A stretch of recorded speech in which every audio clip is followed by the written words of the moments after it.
Deus quer que você reine. Cristo é a nossa redenção.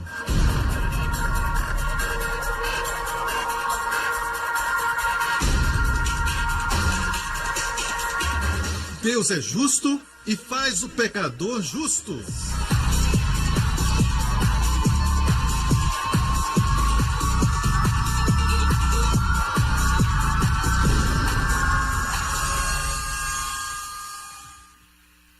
No último programa, O que Deus quer através dos estudos bíblicos é que o seu coração queime. Queime em amor por Ele. Em qualquer vocação que o Senhor te chama para exercer, seja no lazer, seja na educação, medicina, ou qualquer que seja, que haja oportunidade para você compartilhar, para pregar e também ensinar. Não da maneira que nós fazemos, mas que você tenha a oportunidade de ser uma testemunha para Jesus. Amém? Então compartilhe Jesus. Se você não tem nada para compartilhar, compartilhe Jesus. hoje com o pastor Joseph Prince. A maior dádiva que o Senhor Jesus deixou para a igreja é o evangelho da justificação pela fé. É o evangelho da justiça pela fé. Não justiça pelas obras. Hoje, as pessoas que estão lutando contra essa verdade, eles são um pequeno exemplo das pessoas em todo o mundo que não acreditam que são pecadoras. As pessoas que lutam contra receber a justiça através de outro são pessoas que creem que não são realmente más. Eles estão tentando produzir justiça como numa balança para que as suas próprias justiças equilibrem suas más obras. O mundo pensa desse jeito. E muitas crenças têm base nisso. Mas a Bíblia diz que não é assim.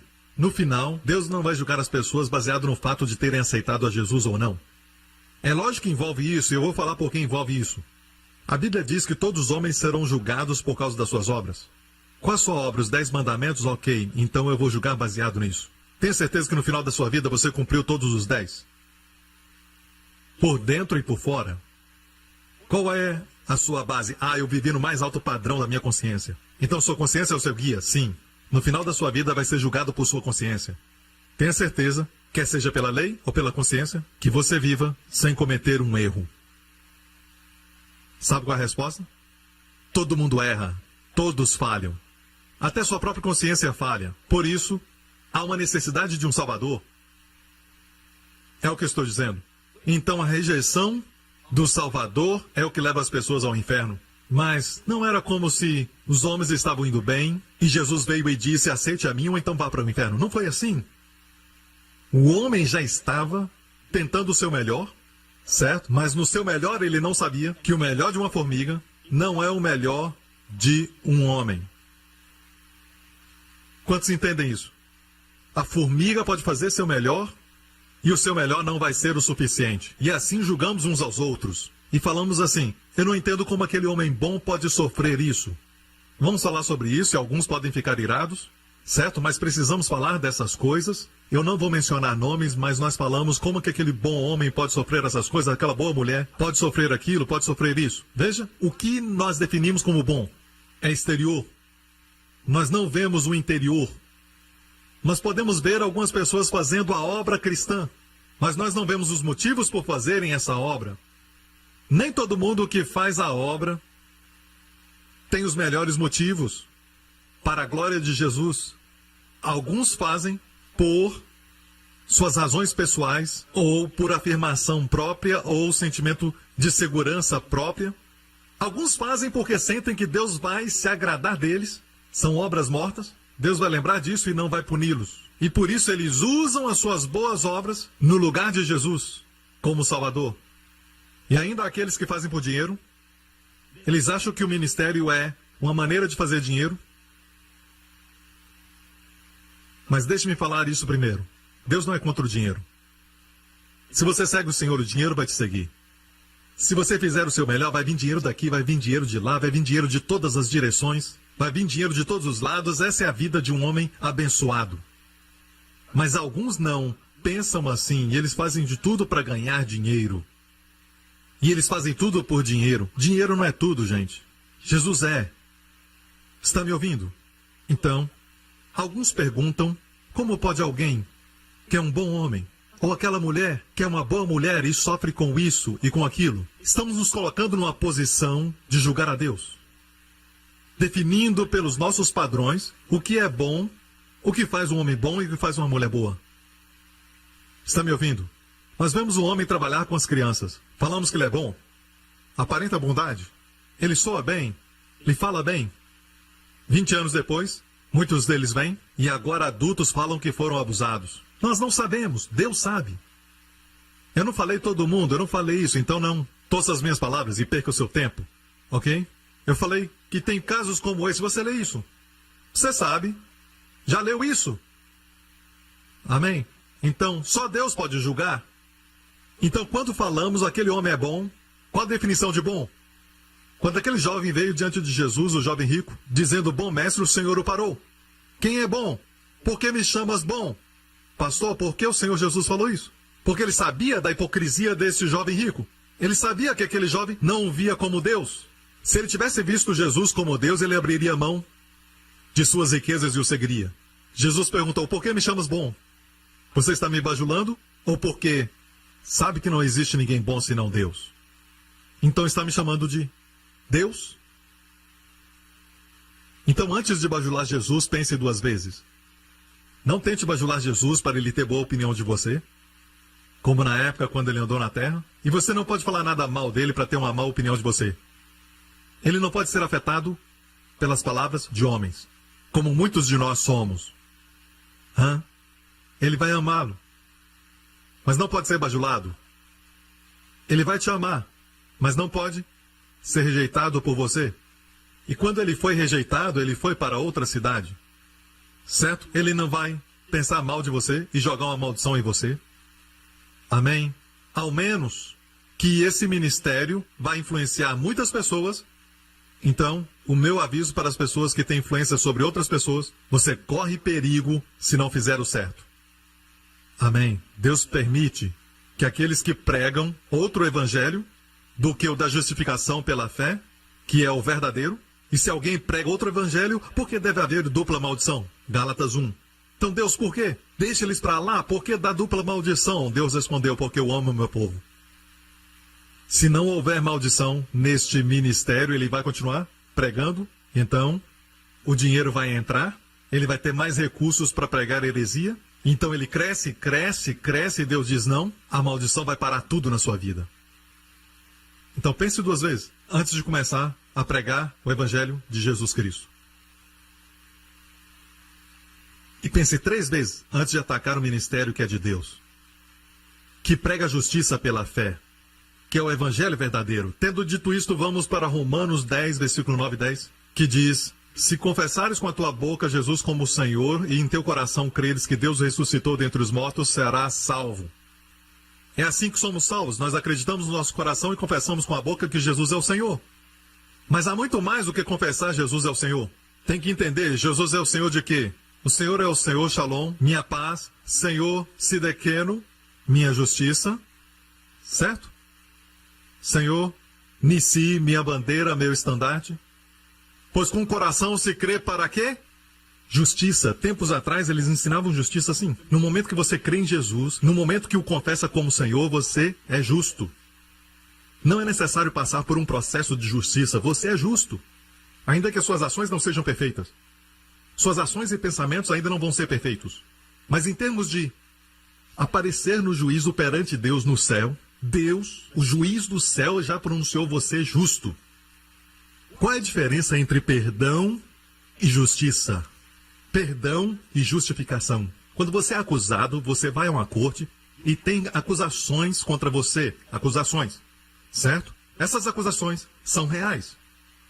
O juiz, se ele te perdoar, o juiz elimina todas as acusações e deixa você ir. Te perdoa de toda acusação. Isto é perdão. Mas, se você entra numa corte e o juiz diz que não tem acusação contra você, o primeiro é perdão. Justiça é quando não tem nenhuma acusação que pode ser trazida contra você na corte dos céus. Isso é justiça. E aí vem uma pergunta que pede uma resposta. Como pode um homem pecador se tornar justo assim? Pela justiça de outro. Você entende? Você deve abrir mão de tentar estabelecer a sua própria justiça e dizer: eu entro na justiça de Jesus e sua justiça é perfeita. Amém. Todas as coisas boas que você faz não é para obter justiça que você já tem. Tudo que você faz é porque você já sabe que é justo. São chamados frutos de justiça, os efeitos da justiça, que é paz. Saiba que o diabo está atacando essa doutrina. No momento que eu toco nisso, todo o inferno se levanta. Quando eu era um garoto, e eu passei por todo tipo de condenação e depressão, correndo e pedindo aos homens de Deus para expulsarem o demônio de mim. E eu ainda me lembro, Deus estava me levando a uma jornada onde essa verdade iria se tornar a carta magna do meu ministério. É o resumo de todo o meu ministério. Até no meu livro, eu falo sobre justiça pela fé nele todo. Sob uma nova luz. É lógico, não uma reciclagem, mas uma nova luz. E no final de tudo, eu oro para que todo mundo se levante e diga: eu me levanto pela justiça de Jesus. Ele é minha justiça. Não pode haver nenhuma acusação contra mim, porque não tem nenhuma acusação que se levanta contra ele. Mas se colocar na justiça de outro requer muita humildade. Quer dizer que você está dizendo: eu não tenho justiça própria. E é isso que ninguém quer fazer. A justiça própria é a mãe de todos os pecados. Mãe da inveja, mãe do homicídio. Nós vimos Caim e Abel na semana passada. As últimas 2 semanas, nós vimos Caim e Abel. Caim se aproximou de Deus, mas ele cria que tinha alguma justiça que agradaria a Deus, e Deus o rejeitou. E do contrário, Abel, seu irmão, não cria que tinha alguma justiça e veio como pecador e trouxe o cordeiro que ia morrer no seu lugar. O que quer dizer isso? Eu tenho que morrer porque eu sou um pecador. Deus, eu sou um pecador. E Deus diz: agora você está falando a minha língua. Então, traga um cordeiro inocente. Deus diz: coloca sua mão no cordeiro. E você faz isso. E aí os seus pecados são transferidos para o cordeiro. E a inocência do cordeiro transferida a você. O cordeiro morre. Quem está morrendo na verdade? Você. O cordeiro morreu no seu lugar. E você continua na justiça do cordeiro. Então, desde o início, nós vemos o evangelho. A humildade de trazer um cordeiro é dizer: sou um pecador. E por isso eu preciso da justiça de outro. Você pode entender por que essa doutrina é atacada? É odiada. Quando você diz que não está mais debaixo da lei, as pessoas odeiam. Eles querem oferecer um pouco de justiça. Eles querem contribuir. É orgulho. E quando você vê alguém lutando pela lei, não quero saber de qual parte do mundo são. São malvados. Eles vão te matar para que eles possam proteger a lei. Você está me entendendo? Não importa se as pessoas estão doentes, estão deprimidas, precisam de ajuda. Ok? Como a Bíblia nos fala, o que Jesus compartilhou conosco sobre o bom samaritano, todo mundo conhece essa história. Se lê essa história, como ela é. Havia um homem que foi atacado por ladrões, deixado como morto, sangrando pelos seus poros, certo? Machucado, escoando todos os tipos de impurezas, sabe? Secreções do seu corpo, como morto, não sabemos quantos dias. O sacerdote veio. E se o sacerdote o tocasse e carregasse, para ajudá-lo, ele se tornaria impuro. Então o sacerdote passou de lado e foi embora. Então veio o levita. O levita era ajudante do sacerdote, ele ajudava o sacerdote no templo. E ele também fez o mesmo. E então veio o samaritano. O samaritano não era judeu. Jesus chamou o samaritano de estrangeiro. Quando eu fui a Israel, eu os visitei, a cidade de Samaria, mais de uma vez. Eu conheci um sacerdote samaritano. Seu irmão, sumo sacerdote de Samaria. Pessoas interessantes, mas não são judeus. Hoje é como dizer que um judeu caiu e um palestino veio ajudar. É como essa história soou naquela época. E então, o homem sentiu compaixão por ele, derramou o óleo antibactericida daqueles dias, certo? Eu estou tomando antibactericida todo dia, você não está, você está matando seu fígado.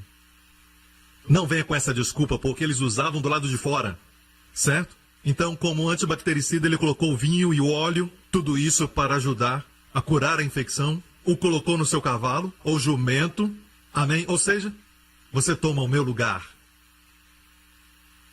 Quem é o bom samaritano? o levou até a hospedaria, a igreja, e disse ao homem: cuida dele por 2 dias. 2000 anos se passaram. E a igreja cuida do seu rebanho. Amém? E ele disse: eu voltarei. Eu voltarei. E deu a ele 2 denários para 2 dias. 1 para cada dia. E ele disse que voltaria no 3º dia. E aqui temos um quadro, e o que acontece aqui? As pessoas interpretam mal e dizem que significa ajudar os pobres. Não, Jesus estava nos ensinando quem na verdade é o teu próximo. Mas voltando à justiça própria, é a mãe de todos os pecados, estou dizendo. Justiça própria, sabe? Pessoas que são abertamente pecadoras, são aqueles que Jesus disse que vai entrar no reino antes dos fariseus, e dos saduceus, e dos escribas, e daqueles que conhecem a Bíblia, mas têm justiça própria. Olha só a audácia de trazer Jesus a Pôncio Pilatos, o governador romano, e eles foram lá para fora e diziam que não podiam entrar porque senão iam se tornar impuros para a Páscoa amanhã. Ei, acordem, abra os olhos, porque vocês já são impuros. Rejeitaram um filho. O filho daquele que vocês adoram. O prometido. Aquele que Abraão viu. E eu estou falando de quando Jesus se levantou uma vez e disse: antes de Abraão, eu sou. E falaram para Jesus: não tem 50 anos. E você já viu Abraão? Correção, ele não disse: eu vi Abraão. Ele disse: Abraão me viu. Abraão se regozijou em ver meu dia. Abraão se regozijou em ver meu dia. Você não tem 50 anos, você já viu Abraão? Você vê que o menor sempre vê o maior, não o maior vendo o menor. Certo? Quem viu quem? Abraão viu Jesus na montanha. Ele se virou e viu Jesus numa visão certa vez. E ele viu que Deus ia enviar seu filho na mesma montanha que ele ia sacrificar Isaac. Então Jesus disse, quando falaram: você não tem 50 anos, já viu Abraão? Antes de Abraão, eu sou. Amém. João Batista disse: existe um que vem depois de mim que é maior do que eu, porque ele é antes de mim. Espere um pouco. João era 6 meses mais velho do que Jesus. João Batista era primo de Jesus, nascido de Isabel. Lembra que ela estava grávida 6 meses quando Maria veio? Maria tinha engravidado, certo? Deus tinha colocado a semente nela. Amém? Então, como pode João Batista dizer que aquele que vem depois de mim é maior do que eu? Porque ele é antes de mim. Antes dele se tornar uma criança, você deve entender, já havia uma heresia circulando que a vida de Jesus tinha começado em Belém. Amigo, ele já existia há muito no eterno passado. No começo dos começos, ele existia. Era a palavra com Deus. E a palavra se tornou carne e habitou entre nós. E alguém diz: eu não posso aceitar o fato de que um homem inocente deve morrer pelo culpado. Eu não posso aceitar isso. Amigo, você está errado. Não é um homem inocente morrendo pelo culpado. É, na verdade, Deus, a quem todos nós ofendemos, que é justo se mandar a todos nós ao inferno. Esse Deus que nós ofendemos se tornou um homem para se tornar disponível e morrer na cruz como holocausto, como Cordeiro de Deus, para levar os nossos pecados, para que todos sejamos perdoados. E mais do que perdoados, para desistirmos da nossa justiça e entrarmos na sua justiça e atrairmos todo tipo de bênção. Que Deus, antes de dizer coisas como: eu creio que a Bíblia deve ser adaptada ao século 21. Amigo, você já leu a Bíblia? É mais atual nesse século do que você. Semana passada vimos que o mundo verá as testemunhas morrerem nas ruas de Jerusalém, e toda a nação, toda a língua verão seus corpos mortos nas ruas de Jerusalém. Como vai ser? Satélite. Antes dos satélites serem inventados, no século XIX surgiu um certo grupo que se levantou na Alemanha dizendo que a Bíblia não é inspirada, certo? Achando que eram mais espertos do que a Bíblia, julgando a Bíblia quando a Bíblia devia julgar as suas mentes pequenas. Você quer me dizer que você, na sua mente, na sua lógica, você, na sua mente pequena, que não fez nada na sua vida ainda, tenta julgar um livro que é eterno? E os que seguem esse livro tiveram suas vidas transformadas? Ei, devo escutar você? Não. E também não precisa me ouvir, a não ser que faça como aquela mulher. Ouça conferindo na Bíblia. Essa é a palavra de Deus. E no meu ministério eu mostro muitas passagens e as pessoas dizem, Pastor Prince, é muito. Eu quero que você saiba que não é revelação do Pastor Prince, mas é a Bíblia. Posso ouvir um amém, igreja? Humildade é dizer, Deus, se o Senhor diz assim, tu tens uma melhor perspectiva. Amém? Meu filho Justin, quando eu tiro algumas coisas, alguns brinquedos baratos, que eu não gosto que ele brinque por muito tempo, porque quando brinca por muito tempo, a bateria aquece. Certo? O cheiro é terrível, mas ele ama aquele brinquedo porque tem muitas luzes, ele gosta de segurar, mas depois de algum tempo eu começo a sentir o cheiro. E eu não acho que plástico é uma coisa muito boa para você ficar cheirando. Então eu tiro dele e ele olha para mim e coloca a cabeça para baixo. E fica triste. Mas, comparando a sua lógica e o seu entendimento e a minha lógica e o meu entendimento, e se ele fizer o que nós fazemos com Deus, Deus, eu confio em ti. Se o Senhor tirar algo, é porque tu tens algo melhor para mim. Mas não, nós fazemos assim, não, Justin? Senhor, se tu me amas, por quê? Sabe? Eu acho que o amor funciona dessa maneira, assim, assim, assim, assim, assim, assim. É assim que eu acho que o amor funciona. Estamos falando com aquele que deu seu filho por nós. Não se esqueça, Colossenses nos diz, ele é antes de todas as coisas e nele tudo subsiste. Que maravilhoso. Ele é antes de todas as coisas. Antes dos planetas, ele é antes de todas as coisas. E pensar que ele se tornou um homem, quando não precisava. Mas nós não escolhemos nascer neste mundo. Alguém que escolheu? Eu me esforcei para ser o que eu sou. Não, seus pais se envolveram. Seus pais que te fizeram.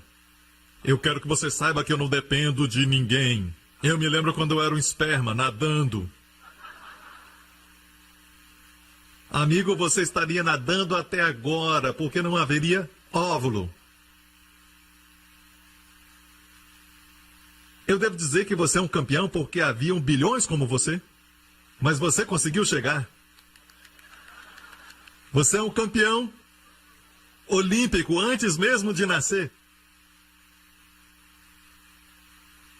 Autorrealizado. Não, Deus te fez. O salmista diz, de um modo maravilhoso fui formado. E de vez em quando, devemos chegar à conclusão que quando tudo fica difícil, devemos confiar em Deus, como as pessoas na Bíblia pediam a Deus um filho. Quando outras pessoas, como os ímpios, os filisteus, os moabitas, os amonitas, tinham filhos para todo lado, as mulheres de Deus, como Rebeca, como Léa, ou Raquel, tinham dificuldade, como Sara. Por quê? Bem, para nos fazer lembrar sempre que precisamos de Deus. Alguns dizem, eu não preciso agradecer a Deus pela comida, pela colheita, até que um dia acontece que não tem comida. Por quê? Porque a colheita não aconteceu. Como? A colheita acontece sempre. E aí você vê que não aconteceu uma boa colheita o ano passado. Por quê? Porque não choveu. Como? E aí você pensa, a chuva não veio. E deveria vir. Por quê? Você precisa de Deus. Agradeça a Deus pela comida. Agradeça a Ele. O mundo não está nem aí de falar palavrão e palavras indecentes na sua presença. Então por que se envergonhar de abaixar a sua cabeça e agradecer àquele que te deu a comida? Por que se envergonhar? Eles deveriam se envergonhar dos palavrões. Aqui nós não falamos desse jeito. Amém? Sempre se lembre, nós não temos justiça própria. Eles têm justiça própria. Confiamos na justiça de outro. E eles dizem que são justos o suficiente. Eu já fiz muitas obras de caridades e coisas assim. Se quando eu chegar no céu e Deus não deixar eu entrar, eu vou mostrar para Ele.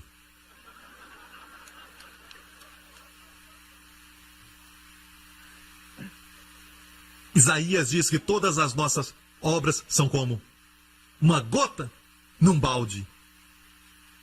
Isaías 40. Todas as nações... Então está falando de todos nós. Todas as nações do mundo são como a gota num balde. Sabe o que quer dizer? O balde está cheio de água, nós jogamos fora a água, ninguém quer saber de uma gota. Se perguntar para uma criança, tem água aqui, ela vai dizer não. Eles não veem a gota. Todas as nações colocadas juntas são como uma gota para Deus. E diz que todo mundo para Deus. É como o pó miúdo das balanças. No Antigo Testamento, todos são como o pó da balança. Sabe o que é balança? Sabe o que é balança? Aqui está falando de uma balança antiga, certo? Naqueles dias quando vendiam nos mercados, nas ruas, eles vendiam os vegetais e colocavam na balança. E alguns lugares fazem isso ainda. E eles olhavam na balança e diziam quanto que você devia pagar pelo vegetal. Certo? Pelo equilíbrio do peso. Ok? Sabe o que é o pó na balança? E você se assegura que não tem pedra na balança, porque vai influenciar o resultado. Mas o pó não afeta a balança. E Deus diz que todas as nações são como pó na balança. Vamos nos humilhar e pensar que esse Deus, que poderia fazer outra criatura, não quis isso. Ele se tornou um homem e viveu entre o pó. E ele não somente escolheu nascer, mas escolheu onde nascer. Na manjedoura. Certo menino, uma certa vez disse: minha mãe gosta de dizer, por que você é tão burro? Você nasceu no estábulo? Ele respondia, Jesus nasceu no estábulo. E ele não é burro. As crianças são tão espertas. Um deles perguntou ao professor, professor, você crê que baleias engolem pessoas? De onde tirou isso? Ele não era crente, onde tirou isso? A Bíblia diz que a baleia engoliu Jonas. Por falar nisso, baleias engolem pessoas, certo? Há relatos disso. E sobreviveram dentro de uma bolsa de ar, porque dentro da baleia não é tudo cheio de água. E ele disse, não é possível uma baleia engolir uma pessoa. Mas a Bíblia diz, uma baleia engoliu Jonas. O garoto disse, um dia quando eu for para o céu, vou perguntar a Jonas. E o professor sorriu e disse, e se ele foi para o inferno? O garoto disse, então você pergunta para ele.